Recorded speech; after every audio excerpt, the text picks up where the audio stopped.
Nous ouvrons cette rubrique en présentant nos vœux, les meilleurs à l'ensemble des auditeurs et téléspectateurs de la RTL Niger à l'occasion de la fête de Tabaski et présenter nos excuses à tous ceux et celles qui se sont sentis offensés à travers cette émission. Dans le chapitre justement de la fête, l'hebdomadaire satirique La Griffe titre en s'interrogeant « Paiement anticipé du salaire du mois d'octobre, souci d'aider les travailleurs à faire face aux dépenses de la fête ou simple acte politique ». Alors que certains d'entre eux n'avaient pas fini de dépenser celui de septembre, constate le journal, les fonctionnaires nigériens ont eu l'agréable surprise d'être appelés à toucher leur salaire du mois d'octobre. Il faut donc le reconnaître en payant le salaire du mois d'octobre par anticipation. Le gouvernement du Premier ministre Brigitte Raffini rend un grand service aux travailleurs et aux membres de leur famille qui vont fêter l'Aïd El-Kébir dans la joie et l'allégresse, souligne La Griffe qui poursuit sans fatiguer son porte-parole à se répandre dans les médias. Le gouvernement de Brigitte Raffini a sans doute voulu démentir à sa manière les folles rumeurs sur son incapacité à faire face aux charges salariales pour les prochains mois. Le mouton devenu un moyen de corruption titre pour sa part l'événement dans sa parution du 14 octobre.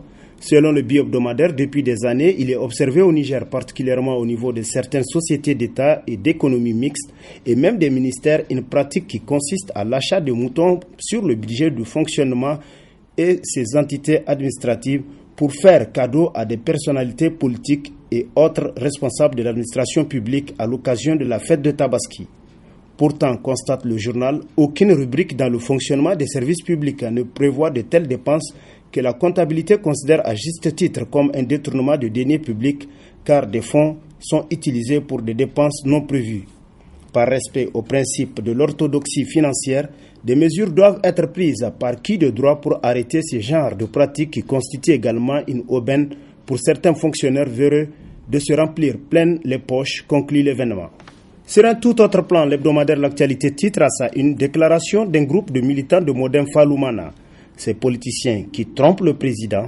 Selon le journal, ces hommes et femmes malins comme ce fameux renard des fables de La Fontaine ont imaginé qu'il suffit juste de mobiliser quelques badauds de la ville de Niamey et lire une déclaration de soutien pour les incrédules, car c'est malin et demi. N'est-ce pas, s'interroge L'Actualité, qui nous apprend que le samedi 12 octobre 2013, à la suite d'autres déclarations, un groupe de militants du Modem Faloumana a pris d'assaut la grande salle du palais des congrès pour délivrer une énième déclaration de soutien à Issoufou Mahamadou, alors même que leur propre président du parti en a grandement besoin en ce moment. Selon le journal, c'est pendant que le ministre Salah Habi procédait à la lecture de celle-ci que les participants s'activaient eux à vider la salle. La preuve qu'ils n'étaient pas venus pour cela. Ils étaient juste venus pour la remplir et par-dessus tout encaisser leur jeton de présence. Il se raconte que chacun d'eux devra percevoir la somme de 2000 francs CFA, souligne L'Actualité. Gouvernance, Issoufou tire toujours le premier, titre Le Canard déchaîné cette semaine.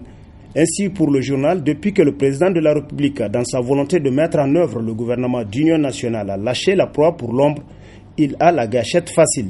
Il tire sur tout ce qui bouge, tire plus que son ombre et tire même sur son ombre, souligne L'Actualité qui poursuit. Le rêve du président Issoufou de réussir à mettre un gouvernement d'union nationale daterait de 1999 et lui permettrait de mettre tous les Nigériens sous son parapluie.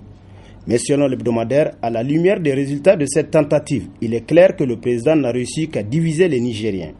D'où légitimement le doute chez certains Nigériens sur les intentions qui ont présidé à la création de ce gouvernement d'union nationale. On dit que ceux qui se sont abreuvés au marxisme-léninisme s'accommodent très peu avec la démocratie pluraliste, constate Le Canard déchaîné.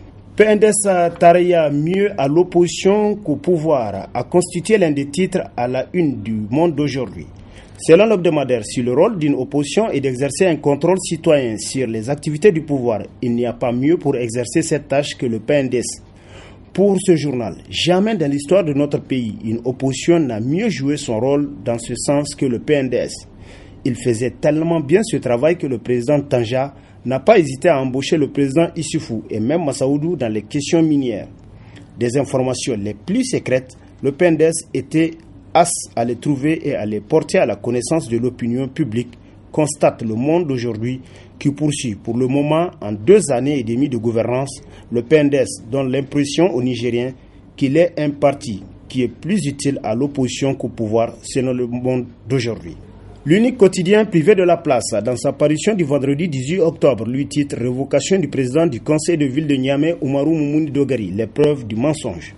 Ainsi, le journal nous apprend que la gouverneure de l'époque, Mme Aïchatou Kane, la représentante directe du chef de l'exécutif dans son entité territoriale, par lettre numéro 00810 en date du 3 septembre 2012, a marqué son accord pour l'emprunt d'un montant de 2 milliards de francs CFA auprès de la banque sahélo-saharienne.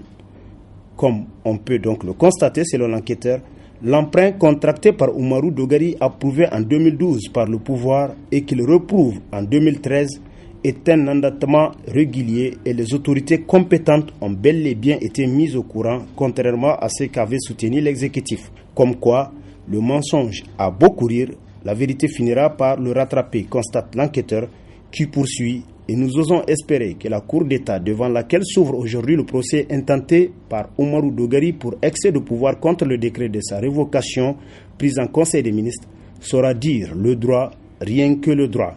C'est sur cette affaire à suivre que prend fin la rubrique hebdomadaire de la revue de presse. Prochain rendez-vous dans une semaine avec toujours le même passion de vous servir. Bonne lecture et au revoir.